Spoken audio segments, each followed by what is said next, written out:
Hello everyone, it's time for the last Wardy's Waffle before Christmas. I'm really nearly back on form now, probably only 5% off. So thank you ever so much for that. I really wasn't very well at all, but I'm pleased to say I'm back to normal. So quite a lot going on the last few days.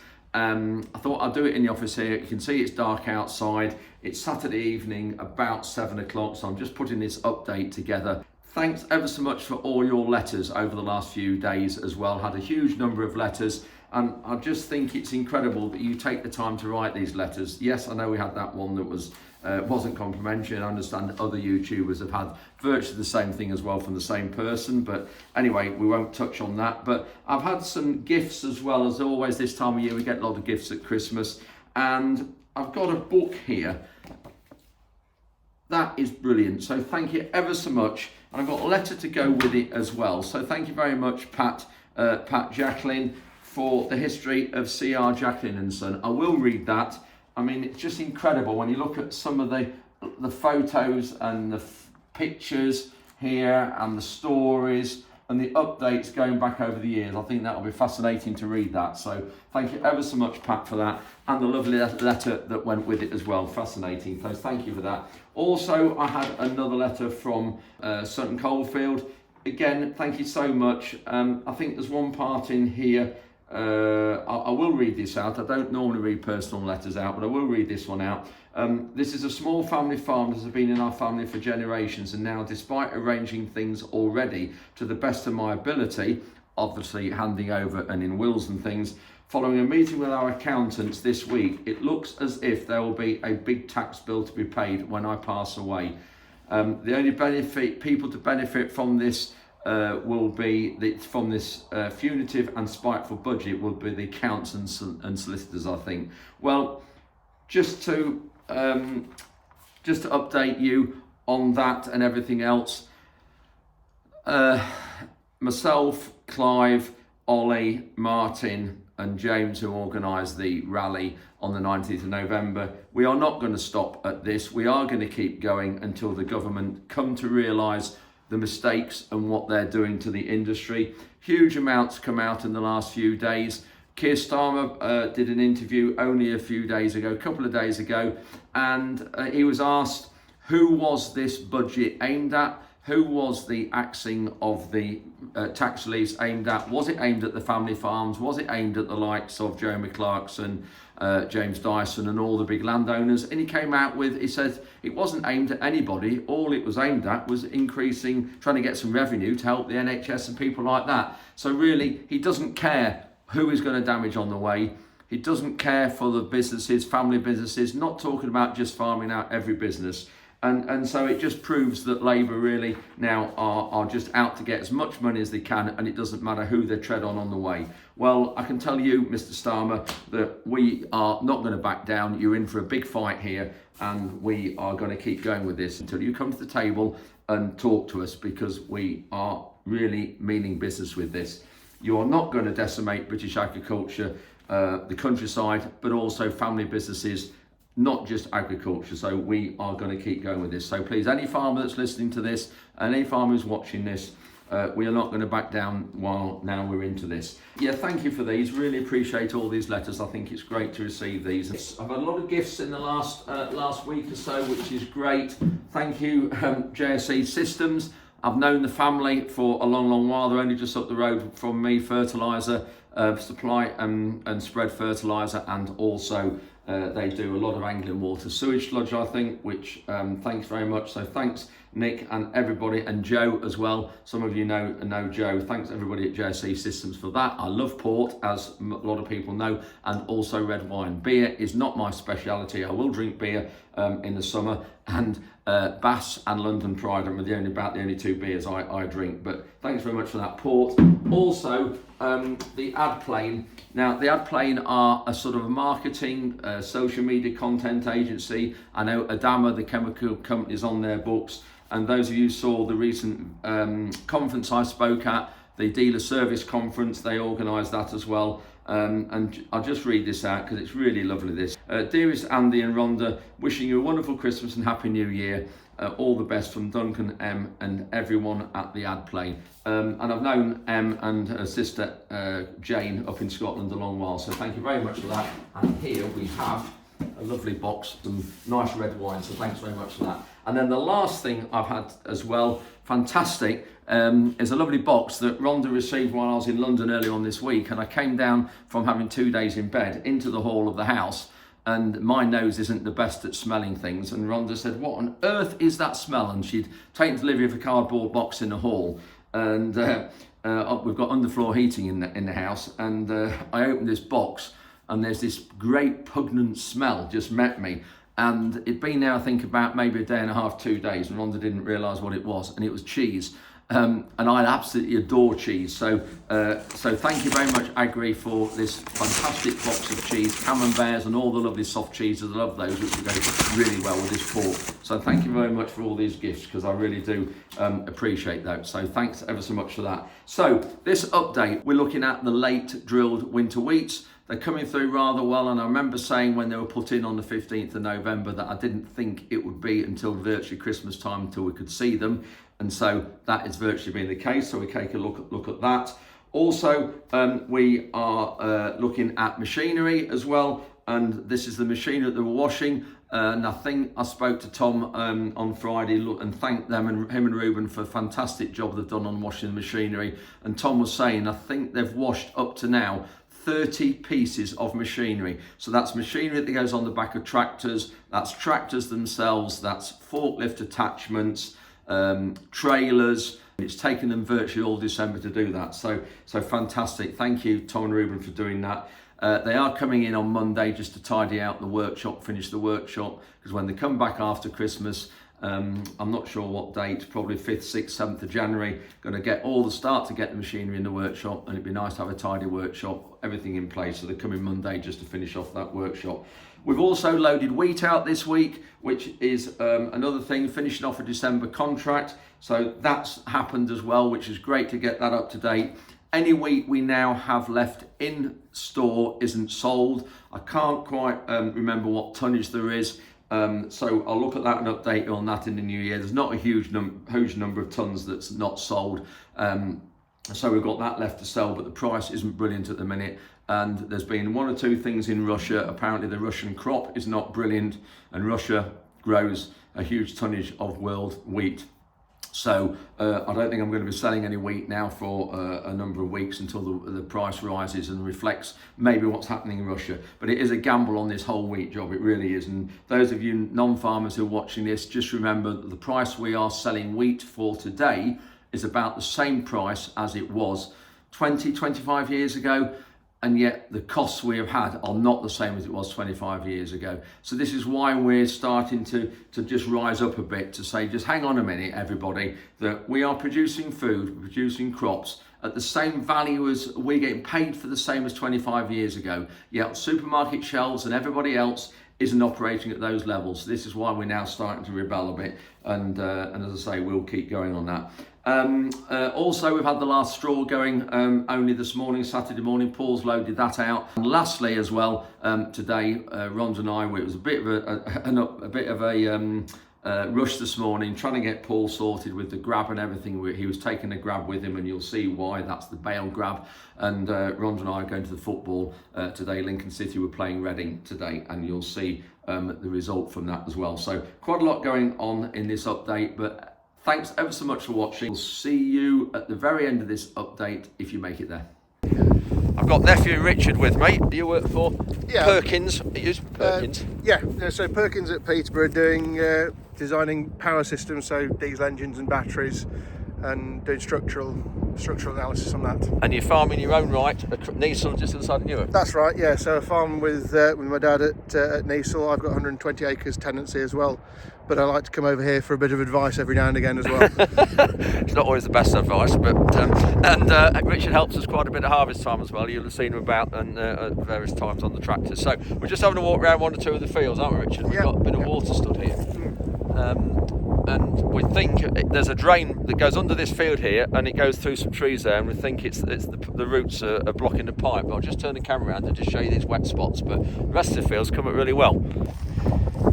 So we've got a wet spot there, another wet spot there, but generally this is one of the fields, one of the 4 fields that Tom drilled on the 15th and 16th of November, but unfortunately we've got a wide gap there, and then when you walk a bit further along you can just see there's an overlap there.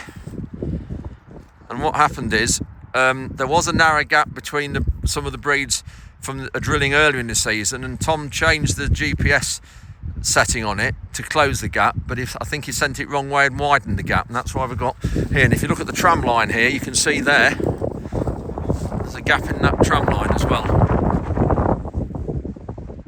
there. But generally it's come really well, this have. And this is a variety called Beowulf, which is a feed wheat.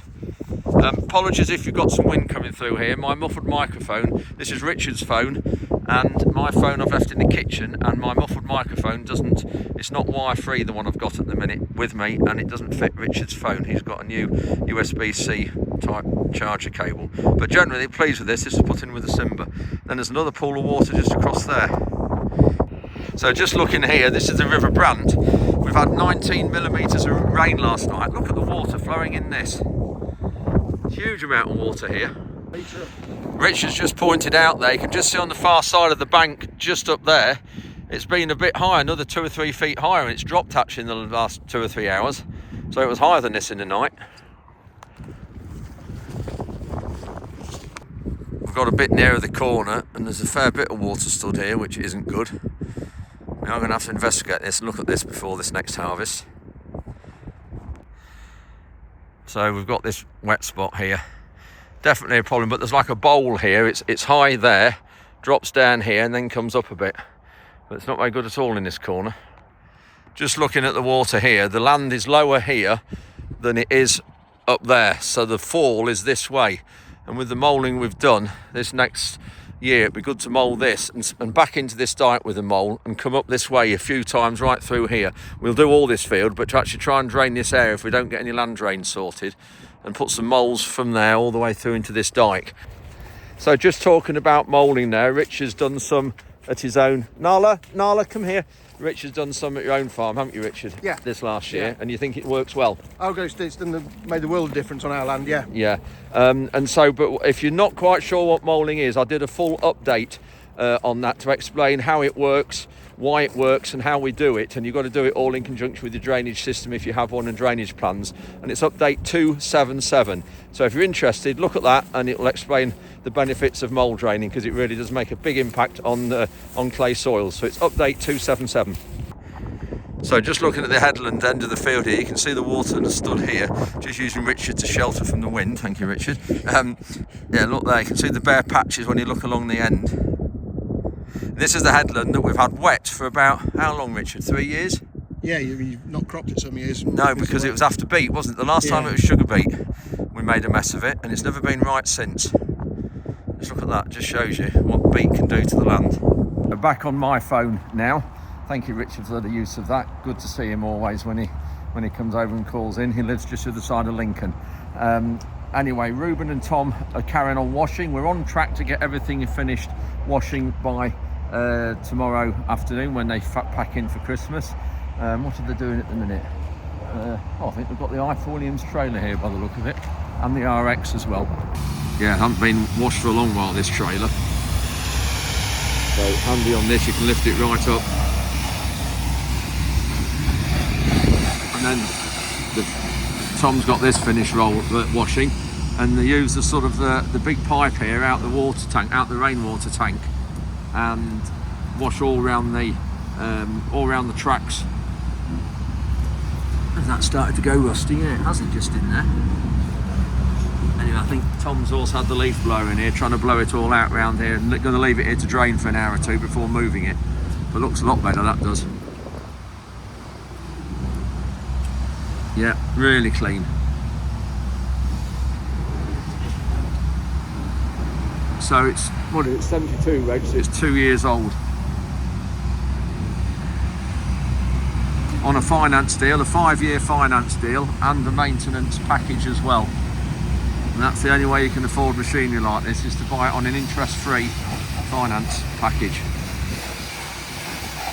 What that means is the manufacturers, they sort of pay for the interest of it, and then we pay for it twice a year over 5 years.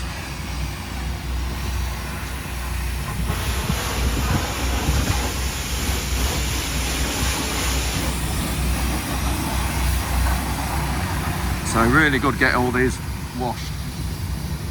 This is the borrowed Manitou we've got in a minute. Thank you again to B&B Tractors for this while ours is getting sorted. Ours is round the corner still, I think. It's been picked up, I think maybe this afternoon actually.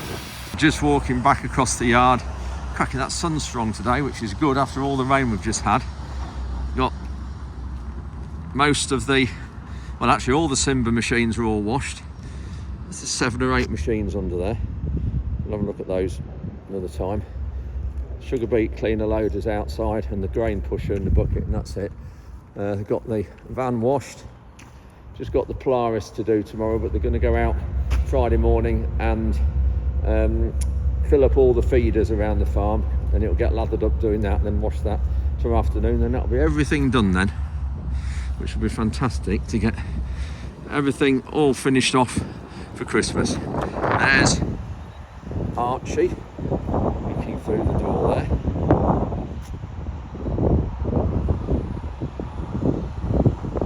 He gets on so well with Nala and Frankie. Come on Archie, good boy.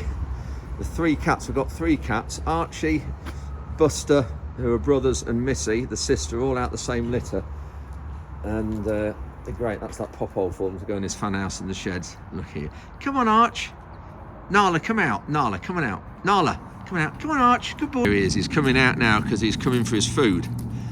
This is where when we brought them from the other farm last year, about a year ago, this is where we shut them up for a few weeks in here.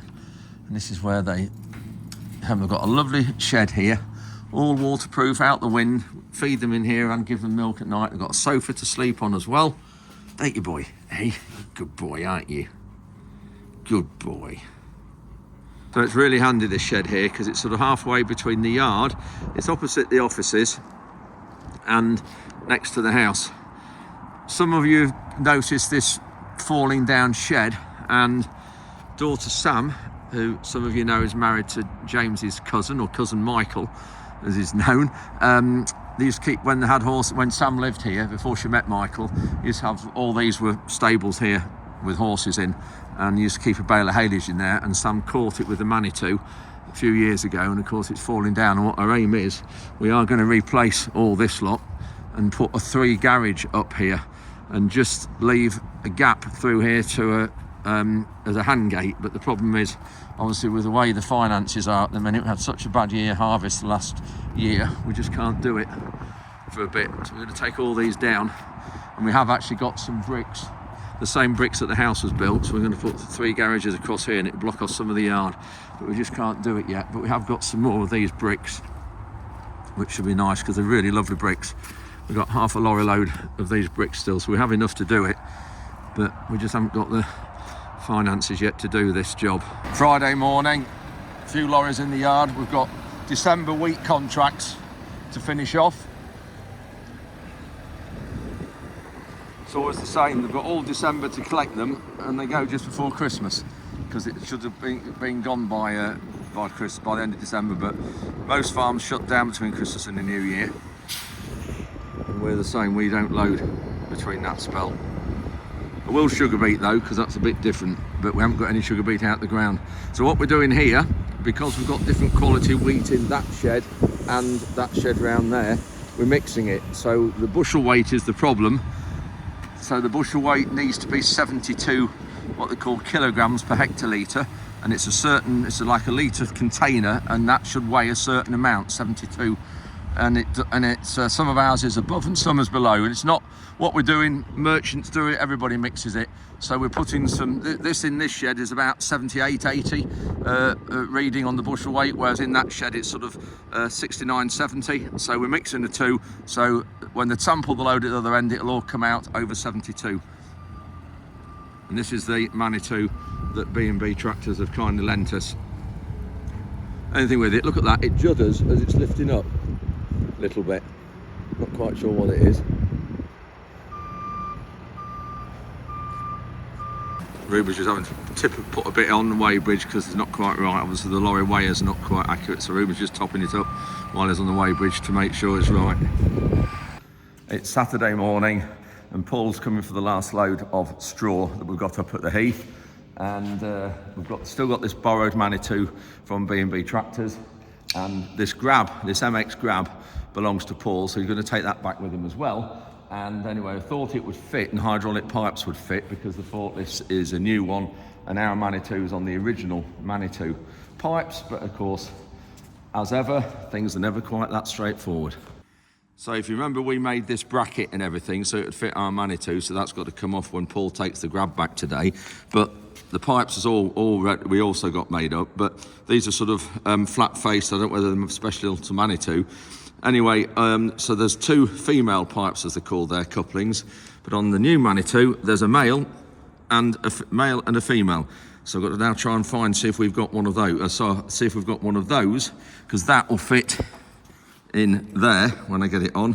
But of course, it won't fit there.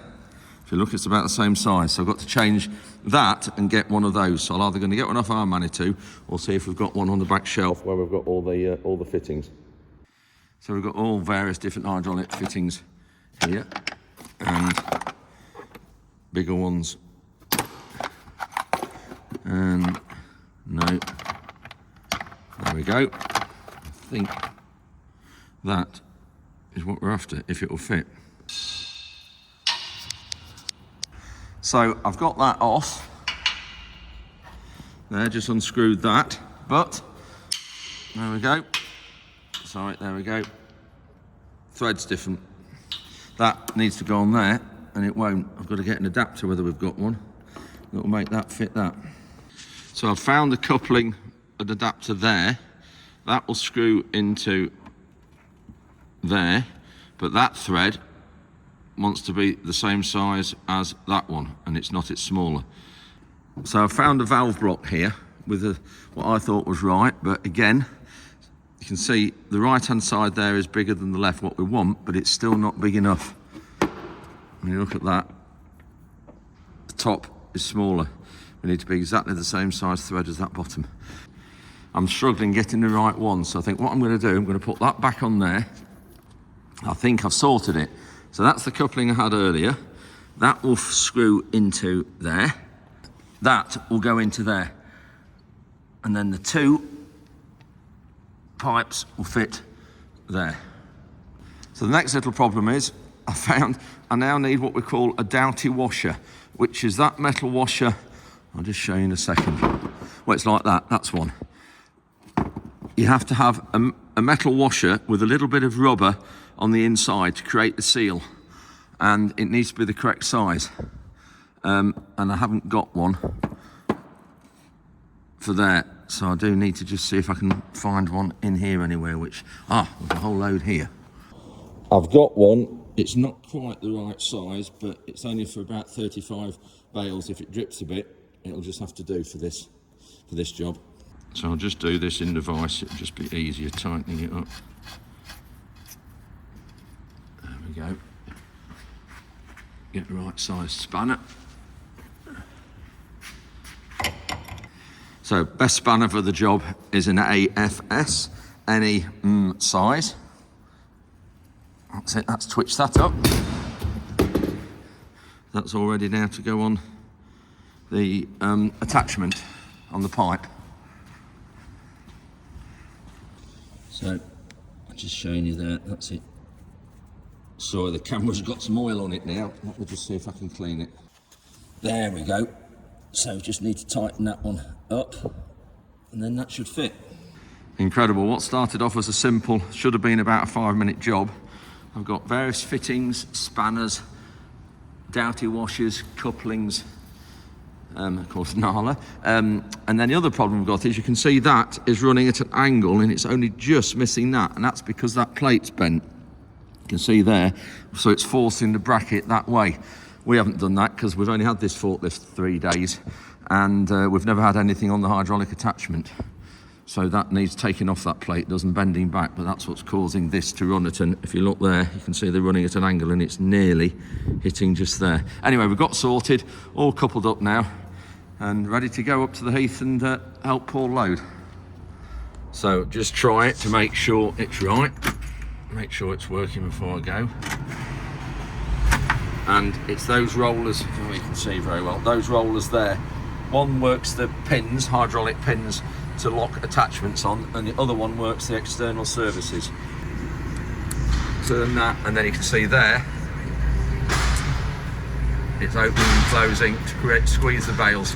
Right, job done. Typical, just pulled up to the entrance of the A17 and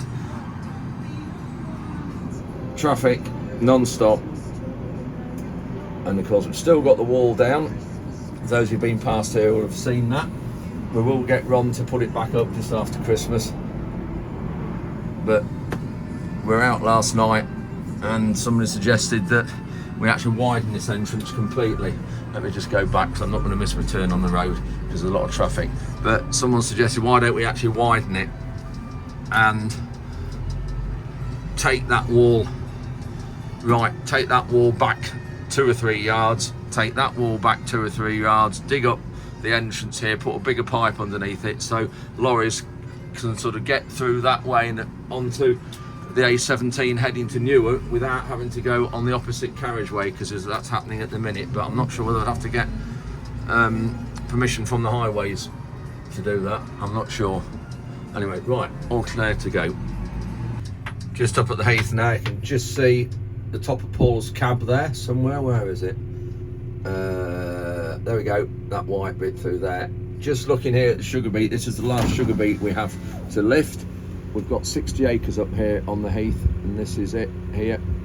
Good looking crop. Again, not drilled quite early enough because of the weather, but we need to get some of this out the ground because it's next door to where we've got the cereals event, and we've got an area up the side of that hedge there we need to lift and grass down and have it as car park for the cereals event. But the 60 acres of sugar beet there, and we'll start to get that up straight after Christmas, I would think.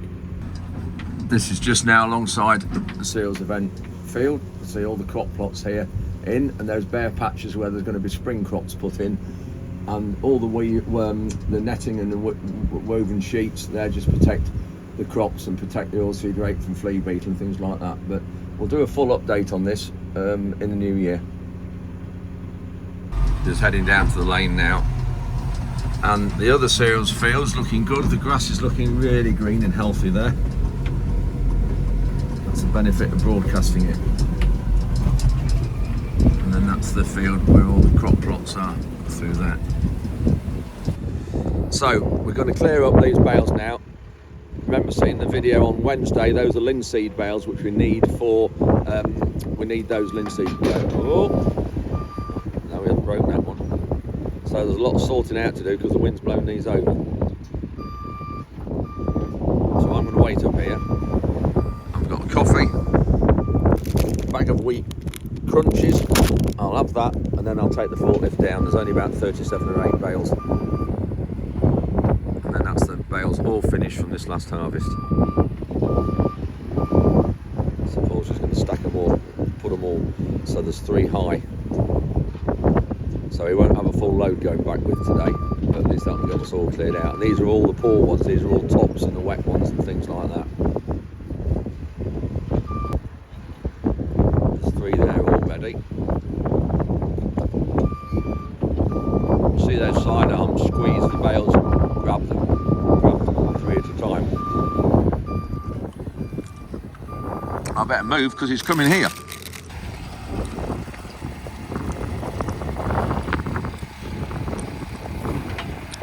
Put them on the far side of the lorry first.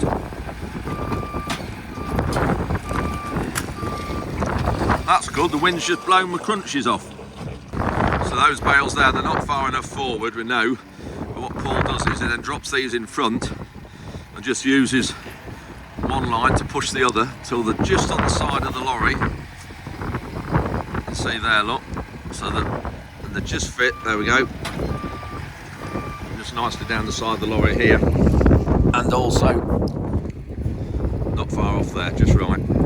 3 more there, all good ones. There's a few broken ones, as you can see. There's one there, and then when they've stacked it over, there's some broken ones over there. So he'll grab one bale off the top there, put on those other 2 to make a 3. So that's the lorry loaded equally. What have we got? 12 lines of 3 bales each, and that's the very last bale from harvest 2024 that Paul's taken that we've got to go. Some broken ones there that we'll have to end up burning, one there and those other ones, and Paul will just put that on top. So what have we got there? 3, 6, 1, 2, 3, 4, 5, 6, 36, 37 bales with that one on top. That's heading across to Paul's place at Cumbria. So these are the worst ones of all. The tops, there's bottoms that's wetter. You can see there, that one's quite bad. And those at the end are. So Paul's just taking those bottom tines off because that's it now. Paul's going to take this grab back with him. Safer for transport like that. They just slide in there. The other one goes in this other way. So got back to the glebe now. Paul's got the straw on.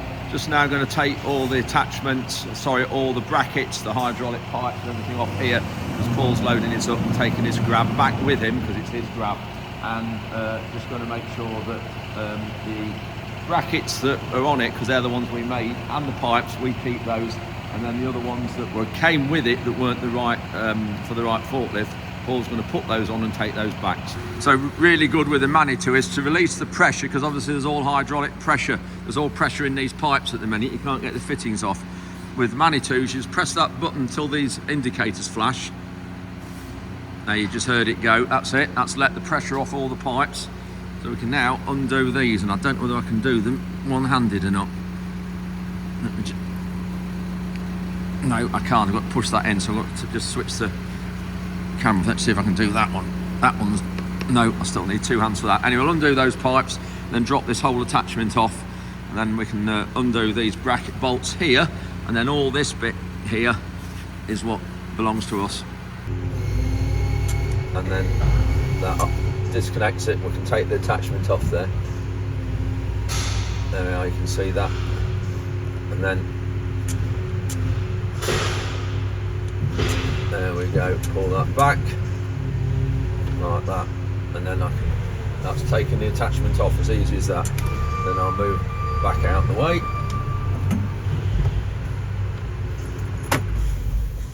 That's it, all done.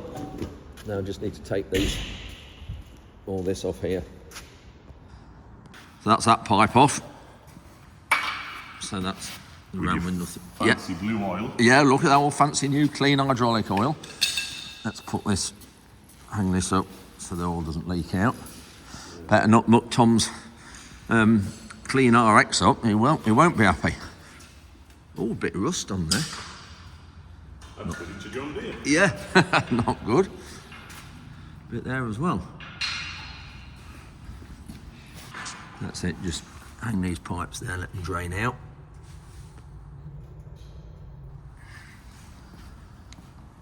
Paul's putting his pipes on. So, yeah, so Paul's got his ratchet in.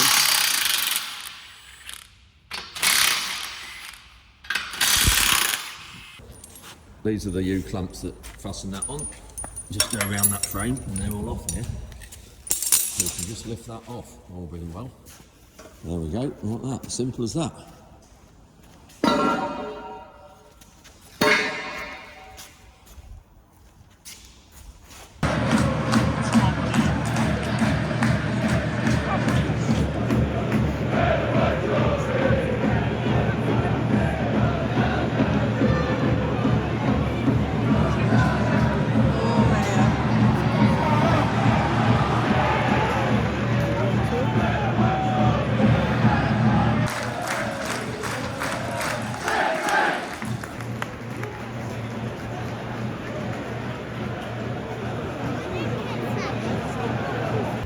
So, had a good game of football, did we, Rhonda? Yes, Score? we won, which was good. I like it when we win.